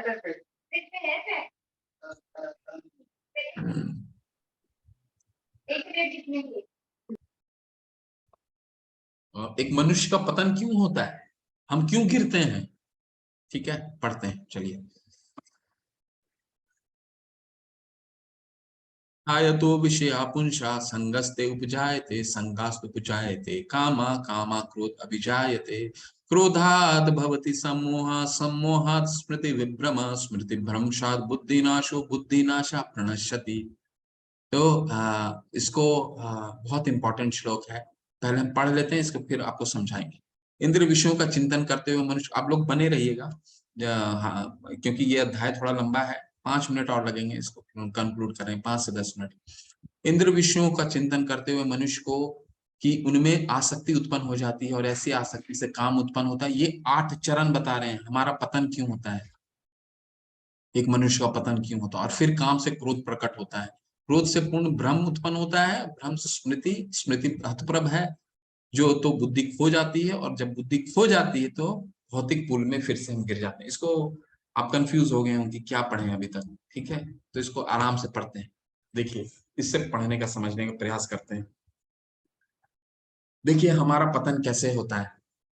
ध्यायतो विषया पुंसा संगस्ते उपजायते, संगास्त उपजायते, कामा कामा क्रोध अभिजायते, क्रोधाद भवति सम्मोहा, स्मोहात स्मृति विभ्रमा, स्मृति भ्रंशात बुद्धिनाशो, बुद्धिनाशा प्रणश्यति। तो ये सबसे पहले स्टार्ट होता है 8 चरण की हम ध्याय तो किसी पे ध्यान करना शुरू करते हैं। अब इसको एक उदाहरण से समझेंगे, भौतिक उदाहरण से समझेंगे। एग्जाम्पल बहुत ही क्रूड एग्जाम्पल है, आप अपने जीवन में किसी और एग्जाम्पल से कोरिलेट कर सकते हैं, बट मुझे ये एग्जाम्पल उदाहरण देना हर क्लास में बहुत पसंद आता है, इसलिए मैं देता हूँ। क्या है, दो मित्रों का उदाहरण लेकर के चलते हैं। एक मित्र है जो जिसका पेट खराब हो गया खाना खाने से, ठीक है। अब उसका और पतन कैसे होता है ये समझने का प्रयास करते हैं इन दो श्लोकों से, ठीक है। अब वो अपना मित्र, उससे बाहर खाने का बहुत आदत है, उसका पेट खराब है, शरीर खराब है, तो उसके मित्र को बोलता है चलो मुझे घुमाने ले चलो। थोड़ा सा घुमाने लेकर के जाता है, उससे गोलगप्पे देख करके बहुत लालच आ जाता है, क्योंकि उसे बहुत लगाव रहता है, ठीक है। लेकिन अब क्या है, वो गोलगप्पे को देखता है, धाय तो गोलगप्पे को देखता है, लेकिन क्या करता है, वहां से वो नजर नहीं हटाता है, देखता ही रहता है।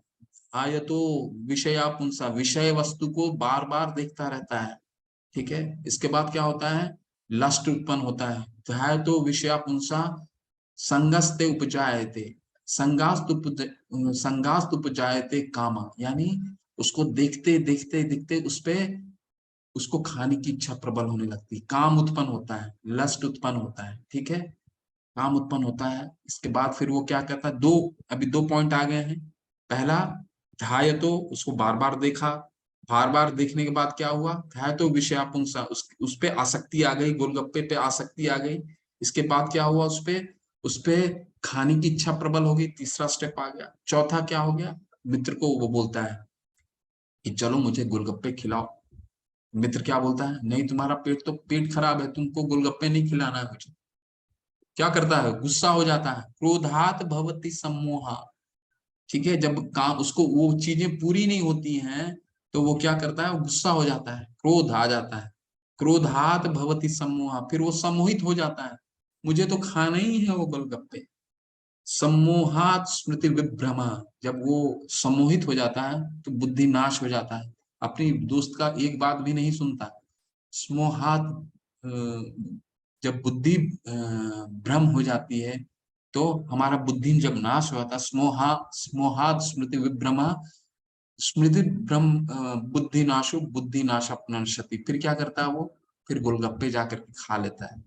कितने मना करने के बाद भी गोलगप्पे खा लेता है, बुद्धि नाशा प्रणश्यति, और वो दोबारा जो पेट उसका खराब है दोबारा, और उसका पतन हो जाता है। तो ये 8 चरण है, ठीक है। हो सकता है आपको बहुत ही क्रूड उदाहरण लगा हो, बट मुझे समझाने के लिए बहुत ही सामान्य लगता है, इसलिए मैं हमेशा यूज करता हूँ इसको। तो ये 8 चरण है, और आप इसको देखिएगा, ये जो 8 चरण है हमें हर जगह ये हर जगह इम्प्लीमेंट आप अप्लाई कर सकते हैं, ठीक है। किसी चीज पे हम देखते हैं, देखिए हमारा इस पे हम बाद में, इस जब स्टोरी को कंक्लूड करेंगे वो वाले स्टोरी को, तो इस पे दोबारा आएंगे। अभी हम ये हमारा लास्ट था, प्रभुपाद जी ने क्या कहा ये समझते हैं, फिर वो स्टोरी कंक्लूड करेंगे। स्वामी प्रभुपाद जी के कुछ शब्द, मनुष्य कृष्ण भावनामृत या दिव्य जीवन को एक क्षण में प्राप्त कर सकता है, और हो सकता है कि उसे लाखों जन्म के बाद भी प्राप्त न हो। यह तो सत्य समझना और स्वीकार करने की बात है। खटवांग महाराज ने अपनी मृत्यु के कुछ मिनट पूर्व कृष्ण के शरणागत होकर ऐसी जीवन अवस्था प्राप्त कर ली। तो हम कई जन्म लग जाएंगे भगवान की शरणागति लेते हुए, अगर हमारा दृढ़ नहीं है। व्यवसाय आत्मिका बुद्धि एक के करुण नंदा, अगर हम दृढ़ नहीं है तो कई जन्म लग जाएंगे, लेकिन अगर हम दृढ़ हैं तो एक पल में भी पहुंच सकते हैं। जैसे खटवांग महाराज, एक उनकी बहुत बड़ी कथा है। 1 मिनट 1 सेकंड में आपको बता देता हूँ। खटवांग महाराज जो थे वो स्वर्ग में देवता असुरों से लड़ करके जब गए, उन्होंने पूछा कि तुम्हारे पास, भगवान से पूछा कि तुम्हारे पास, उन्होंने पूछा मेरे पास कितना समय है, तो बोले एक पल। एक पल वेदों में आता है, एक पल या क्या कितना बोला उन्होंने, मुझे स्मरण नहीं है। वन वन मिनट 40 सेकेंड्स का होता है, 1 मिनट 40 सेकंड का करीब होता है। उतना ही तुम्हारे पास जीवन शेष है, और उतने में ही वो भगवान को शरणागति उनको मिल गया। तो वो भगवान प्रभुपाद जी ये बताने की कोशिश कर रहे हैं कि अगर हम दृढ़ हों तो एक पल में भी भगवान की शरणागति मिल सकता है। इस जीवन का अंत होने से पूर्व यदि कोई कृष्ण भावना मृत भावित हो जाए तो उसे तुरंत ब्रह्म निर्वाण अवस्था प्राप्त हो जाती है। भगवत दान तथा भगवत भक्ति के बीच कोई अंतर नहीं है, क्योंकि दोनों चरम पद हैं। अतः भगवान की दिव्य प्रेमा भक्ति में व्यस्त रहने का अर्थ है भगवत धाम को प्राप्त करना। भौतिक जगत में इंद्रिय तृप्ति विषय कार्य होते हैं और एक आध्यात्मिक जगत में कृष्णा भावनामृत विषय। इस जीवन में ही कृष्णा भावनामृत की प्राप्ति तत्काल ब्रह्म प्राप्ति जैसी है, और जो कृष्णा भावनामृत में स्थित होता है वह निश्चित रूप से पहले ही भगवत धाम में प्रवेश कर चुका होता है। भगवत गीता का प्रतिपाद्य कर्म योग, ज्ञान योग तथा भक्ति योग, इस द्वितीय अध्याय में कर्म योग तथा ज्ञान योग की स्पष्ट व्याख्या हुई है एवं भक्ति योग की भी झांकी दी गई। तो हमने क्या पढ़ा है अभी तक?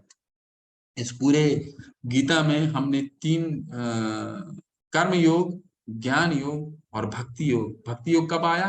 जब भगवान ने बताया, जैसे हमने आपको उदाहरण वो स्लाइड दिखाया जिसमें प्रहलाद महाराज पूरे भक्त बन गए थे, आत्माराम स्थित प्रज्ञ हो गए थे। ठीक है, तो भक्ति योग की झांकी दे दी गई है, कर्म योग की झांकी दे दी गई है और ज्ञान योग की झांकी दे दी गई है। तो इसके साथ ही ये अध्याय समाप्त होता है। और जैसे वो अध्याय मैंने आपको बताया स्टोरी, क्या स्टोरी था? स्टोरी ये था कि जो शक्ति होते हैं, जो व्यापारी होते हैं, वो गुरुजन को प्रहार करते हैं गुरुजन पे, और वहां पे प्रहार कर करके वो चले जाते हैं, और उनके जितने शिष्य होते हैं वो शिष्य उनसे बहुत ही क्रुद्ध होते हैं, और वो जा करके फिर गुरु को बोलते हैं आपने इसको कैसे क्षमा कर दिया, जाने कैसे दिया आपने? तो बोला नहीं, ये कुछ बोलना चाह रहा है, और अगर मैं इसे बोलने नहीं दिया तो ये गलत होगा, और विश्वास मानो अगला दिन वो फिर आएगा मेरे पास। ठीक है, तो और वो यथार्थ होता है। अगला दिन वो शक्ति दोबारा फिर आते हैं और गुरु के चरण में गिर जाते हैं, पूरा विलाप करने लगते हैं, रोने लग जाते हैं कि गुरु जी, प्रभु जी, मुझसे बहुत बड़ी भूल हो गई। तो कहने का तात्पर्य यह है कि ऐसा क्यों होता है? क्यों?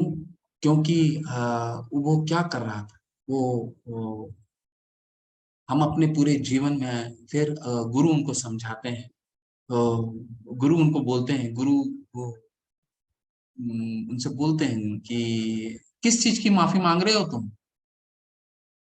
तो वो बता रहे हैं कल जो मैंने आपके साथ व्यवहार किया। तो गुरु बोलते हैं कल? कल का क्या मतलब? कल तो गुजर गया। समय तो पानी की तरह है, नदी की तरह है। जिस तरह नदी बहता है वैसा ही समय भी बह जाता है। आज की बात करो, कल तो बह गया, समय तो बह गया, आज क्या, आज की बात करो। तो वो ऐसा क्यों कहा उसने, शक्ति ने? फिर भगवान गुरु उनको समझाते हैं क्यों। क्योंकि उसका मन हमेशा विचलित रहता था। वो आ, इस तरह के वो कार्य करता था, रात को देर तक सोना, अपने समय अनिष्ट कार्यों में लगाना, नशापान करना, सिनेमा देखना, रात रात भर तक सोशल मीडिया और इंटरनेट में करना, तो उसका मन हमेशा विचलित रहता था। विचलित रहने के कारण क्या था, हमेशा ध्यान क्या हो जाता है कि हमारा जो ध्यान होता है, क्योंकि हम कुछ ऐसे चीजें देखते रहते हैं, तो हमारा जो एक्सपेक्टेशन होता है और जो रियलिटी है उसमें गैप आ जाता है। उस गैप को पूरा करने के लिए ये स्ट्रेस लेवल हमारा आता है, और यही 8 चरण है जिसके कारण पतन होता है। ठीक है, हम कोई भी चीज आप देखिए, कोई भी चीज हम देखते हैं, आज की डेट में तो इंटरनेट की टीवी में क्या आ रहा है हम सभी को मालूम है। तो इससे हमारा जो चेतना है वो चेतना दूषित होता है, और चेतना दूषित होने से क्या होता है, अनकॉन्शियसली हम, अगर वो हमारे दिमाग में अनकॉन्शियसली घर किया रहता है, और हमारे में एक एक्सपेक्टेशन बन जाता है। अब कोई चीज हम हिंसा और हिंसा आज की तारीख में सबसे ज्यादा दिखाई जाती है। वो हिंसा हमारे जो दिमाग में सबसे ज्यादा घर करता है, और किसी ना किसी तरह से वो हमारी चेतना को दूषित करता है, और वो हमारे पतन का कारण होता है। ठीक है, वही हमारा पतन का कारण होता है। तो गुरु ने क्या किया, गुरु ने ये किया, कार्य किया कि उसके साथ उसकी जो अंतरात्मा है, जो उसका आंतरिक परेशानी है, वो बाहर लाने के लिए उसने पहले दिन जब उन्हें उनको उन पे प्रहार किया था, उन्होंने कुछ नहीं किया उस पे। अगला दिन वो वापस आए, क्योंकि उनको मालूम था ये वापस आएंगे। कुछ कहना चाह रहा था लेकिन कह नहीं पा रहा था, क्यों? क्योंकि पतन हो चुका था ना, ये 8 चरणों में पतन हो चुका था वो। ठीक है, वो 8 चरण में वो गिर चुका था। वो गिरने के बाद वो उनको मालूम था कि ये गिरने के बाद जरूर मेरे पास आएगा, तब उसकी आत्मा की शुद्धि होगी। ठीक है, तो कहने का तात्पर्य ये है। अब यहाँ से हमारा भगवान ने आत्मा के कॉन्सेप्ट को इंट्रोड्यूस किया है कि कहते हैं ना, हम अंदर से खुशी हुए हैं, अंदर से दुखी हैं। तो अंदर में क्या खुशी है, क्योंकि हम जब भी, हमारा जो आत्मा है वो क्या है, सत चित आनंद है। सत्य की क्या हुआ, वो शाश्वत है, जैसे भगवान का अंश है ना, वो शाश्वत है, चित्त है, ज्ञान पूर्ण है, और जिस तरह भगवान आनंदित रहते हैं, वो आत्मा भी हमेशा आनंदित रहता है। तो अब भगवान इस जो आत्मा के कॉन्सेप्ट है, ये अंदर की खुशी कैसे हमें मिलेगा, ये पूरे गीता में हमें बताएंगे। हरे कृष्णा। थोड़ा सा आज लंबा हो गया।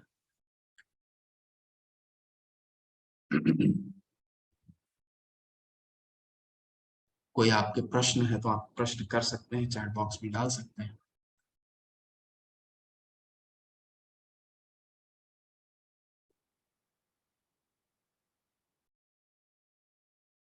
उनका कोई प्रश्न है तो आप प्रश्न कर सकते हैं, कुछ समझना चाहते हैं समझ सकते हैं।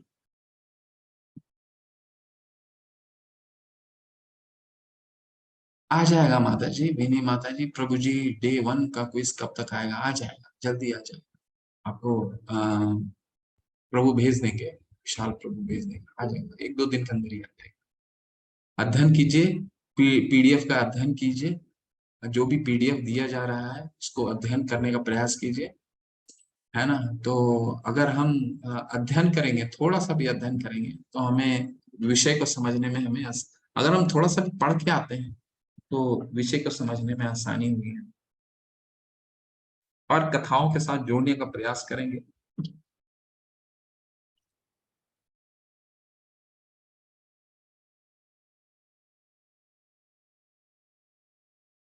और किन्हीं का कुछ प्रश्न है?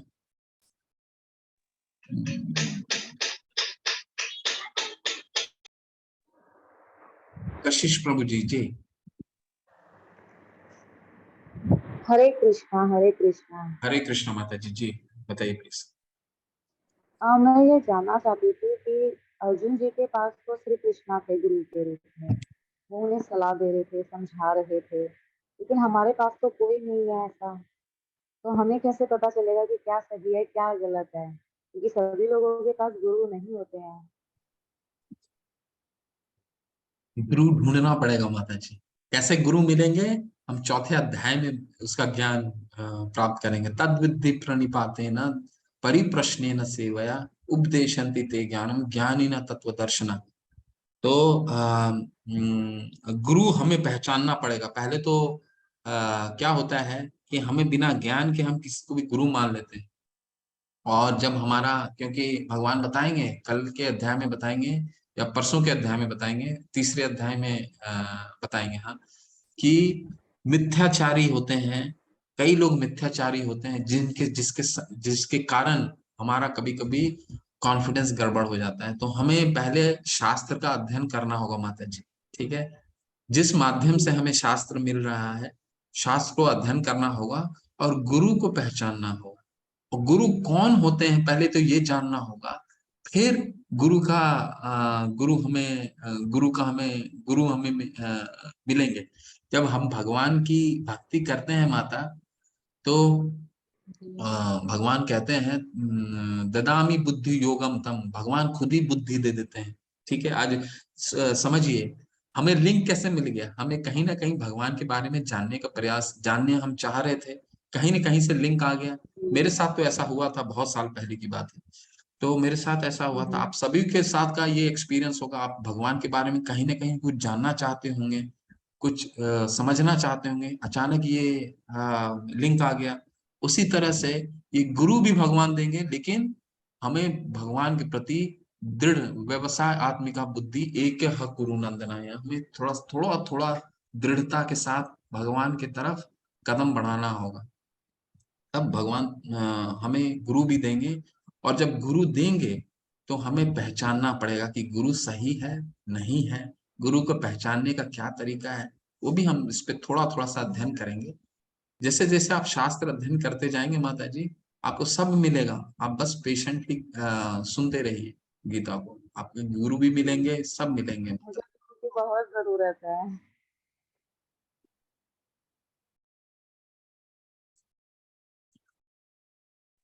हम्म।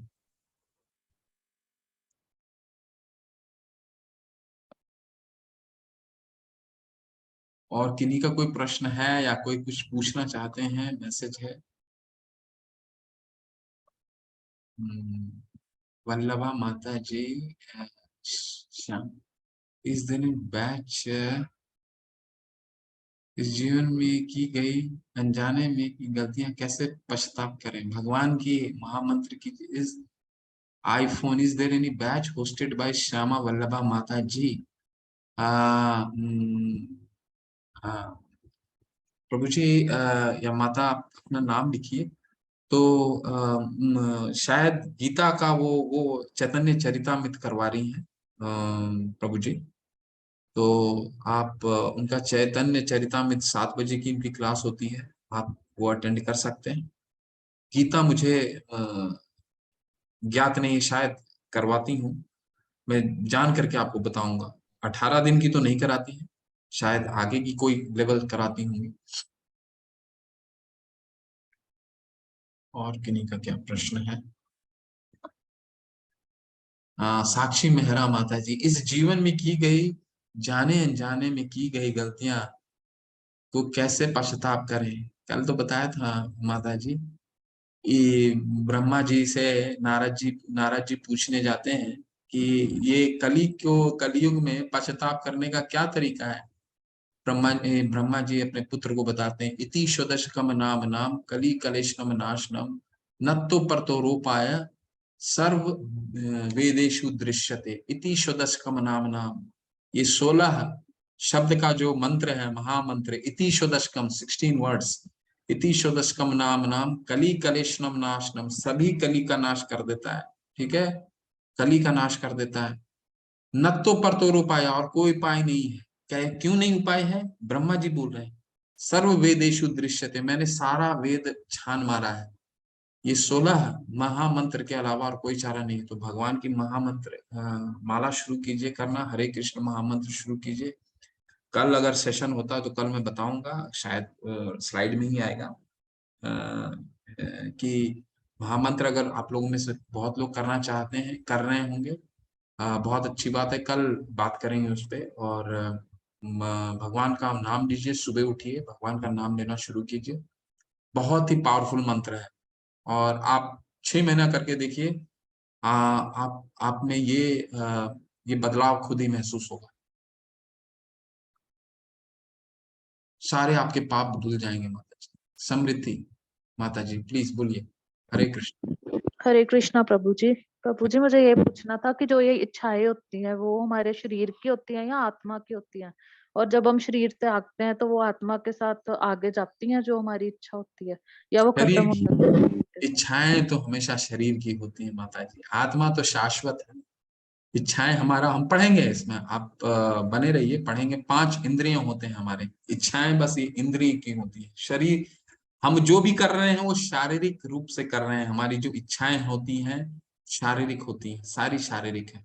कोई आत्मा, उसमें कोई आत्मा कहीं भी नहीं आता है। लेकिन आत्मा को कहाँ लगता है वो हम अध्ययन करेंगे। कल के अध्याय में ही करेंगे या चौथे अध्याय में करेंगे, कल या 5वें अध्याय में करेंगे, तीसरे या 5वें अध्याय में करेंगे। आपका ये सारा संशय दूर हो जाएगा। लेकिन अभी तक के लिए ये जान के रखिए, सिर्फ और सिर्फ ये शरीर के साथ, जितनी इच्छाएं हैं इस शरीर के साथ जुड़ी हैं, शरीर के आगे ये नहीं। स्थूल शरीर, वो भी स्थूल, फिजिकल। थैंक यू प्रभु जी। मनोज प्रभु जी वैष्णव, मैं चाहती हूँ कि गलतियों को सही करना, भगवान का अध्ययन करती हूँ लेकिन हमेशा रिग्रेट रहता है। बिल्कुल रिग्रेट मत कीजिए माता जी। सर्वधर्मान परित्यज्य माम एकम शरणम प्रजा अहम त्वं सर्व पापे भयो मोक्ष इष्यामि मा शुचा। 1866 1866 भगवान बताते हैं सभी धर्मों का परित्याग करके मेरे शरण में आओ, मैं तुम्हारे सारे पापों को मुक्त करूंगा। ठीक है। हाँ, जब सिर्फ भगवान का आराधना कीजिए, भगवान का महामंत्र कीजिए। भगवान का महामंत्र कोई कोई सामान्य मंत्र नहीं है। भगवान हमारे जिह्वा पे आते हैं, अगर हमने दृढ़ता से करा तो भगवान हमारे जिह्वा पे आते हैं। और जहां भगवान रहेंगे वहां अंधकार हो ही नहीं सकता, वहां प्रकाश ही, रिग्रेट आ ही नहीं सकता। बस हमें ध्यान से और एक एक शब्द को किस तरह करना है महामंत्र, वो मैं कल बताऊंगा। आपके सारे रिग्रेट दूर हो जाएंगे अगर हमने ध्यान से भगवान का नाम ले लिया,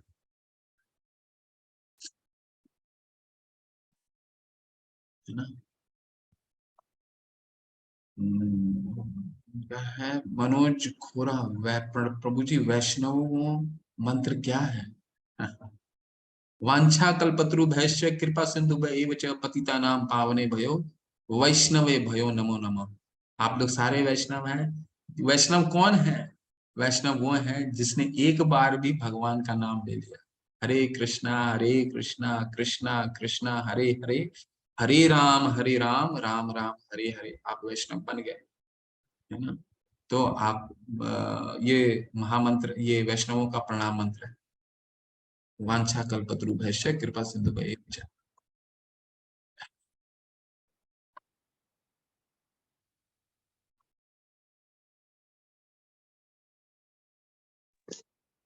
प्रभु जी मेरा एक प्रश्न था। हरे कृष्णा जी बोलिए। जी जो महामंत्र होता है जो इस्कन से जनरेटेड है कि हरे कृष्ण कृष्ण कृष्ण हरे हरे, हरे राम राम राम हरे हरे जो है, तो मैं राम भक्त हूँ तो मतलब मैं ऐसे भी गा सकता हूँ फिर, और ऊपर से सत्य युग पहले आया था तो हरे राम राम राम हरे हरे, हरे कृष्ण कृष्ण कृष्ण हरे हरे, ऐसा हो सकता है क्या? बिल्कुल हो सकता है प्रभु जी। भगवान का सब नाम शक्तिशाली नाम है। आप, आपको जिसमें श्रद्धा है उसमें कीजिए, उसमें आ, और ये इस्कॉन का दिया हुआ मंत्र नहीं है प्रभु जी, ये मन से वो निकाल दीजिए। ये शास्त्र में लिखा है, और किस शास्त्र में लिखा है? सभी शास्त्रों में लिखा है। लेकिन आप जो कह रहे हैं भगवान के, कल मैंने कल के अगर सत्र में आपने सुना होगा या आए होंगे, कल मैंने हाँ बताया था कि जब इस कलयुग में महाप्रभु चैतन्य कृष्ण, भगवान कृष्ण चैतन्य महाप्रभु के रूप में आए, तो उन्होंने क्या कहा था? नाम नाम कारी बहुधा निज सर्व शक्ति तत्रार्पिता नियमते स्मरणे न काल। यानी भगवान के कई नाम हैं और हर एक नाम उतने ही शक्तिशाली हैं। तो आप कोई भी मंत्र लीजिए, सारे शक्तिशाली हैं। हरे कृष्ण क्यों महामंत्र कहा जाता है वो कल बताएंगे, लेकिन आपको जिस नाम में श्रद्धा है, हरे राम आप ले सकते हैं, बिल्कुल लीजिए। भगवान के सारे नाम शक्तिवर्धक है, कोई दिक्कत नहीं। धन्यवाद प्रभु। हरे कृष्ण।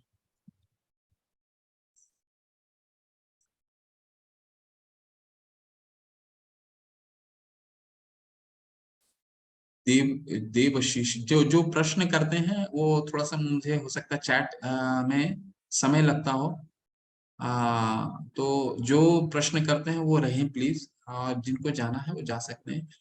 देवशीष प्रहराज, हम जो कहते हैं ठीक या भूल कैसे डिसाइड करें?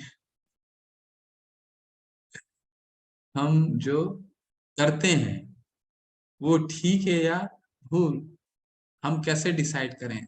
आप हैं देवशीषा, देवाशीषा, सॉरी अगर मैं प्रोनाउंस नहीं। गुरु जी। जी गुरु जी। हरे कृष्ण। यत करोषि यत अश्नासि यत जुहोषि ददासि यत तपस्यसि कौन्तेय तत् कुरु शव मदर्पणम। भगवान 27वें श्लोक 927 में बताएंगे कि जो भी करते हो, जो भी खाते हो, जो भी तपस्या करते हो, मुझे अर्पित करते हुए करो। अगर वो हम अर्पित करते हुए करते हैं तो सारा कुछ भगवान को अर्पित हो जाता है।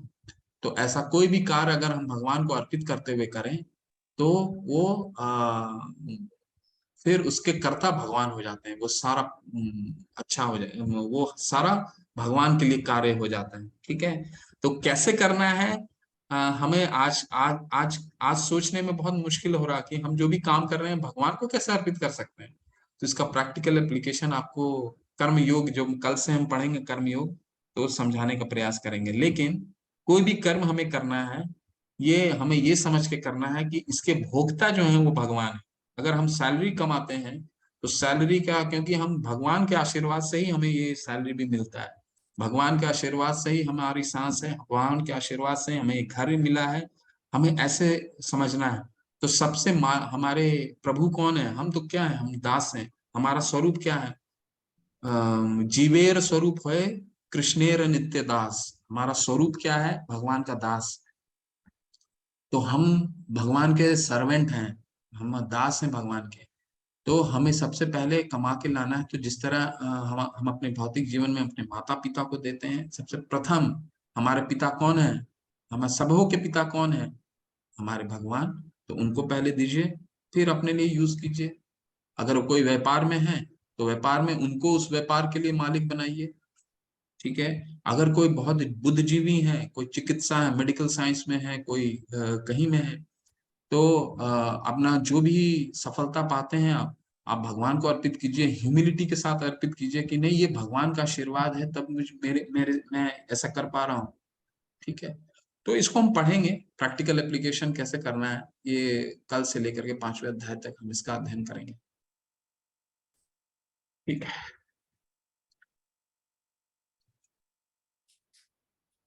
अभी और उनका प्रश्न है?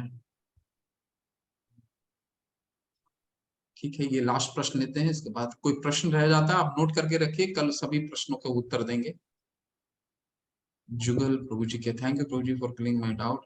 मैं तो प्रभु की हर नाम रूप में सम्मान करता हूं। हरि बोल हरि बोल हरि बोल। सारे नाम भगवान के बहुत शक्तिशाली हैं, आप कोई भी नाम लीजिए। ठीक है, चलिए तो चलते हैं आज का दिन। अगर प्रश्न आपके रह जाते हैं तो नोट करके रखिए, कल फिर से पूछें, क्योंकि कभी कभी चैट में कोई चीज मिस हो जाता है, आप हैंड रेस करके पूछ लिया कीजिए। ठीक है, कुछ अगर समाधान दे पाया इमिडिएटली तो समाधान दे दूंगा, तो उसका अध्ययन करके अगला दिन या 2-3 दिन बाद उसका समाधान आपको दूंगा। ठीक है, चलिए आज का दिन विशेष करते हैं। वांछा कल्पतरुभ्यश्च कृपा सिंधु एव च पतिता नाम पावने भयो वैष्णवे भयो नमो नमः। अनंत कोटि वैष्णव वृंद की जय, शिला प्रभुपाद की जय। आप सभी को हरे कृष्णा।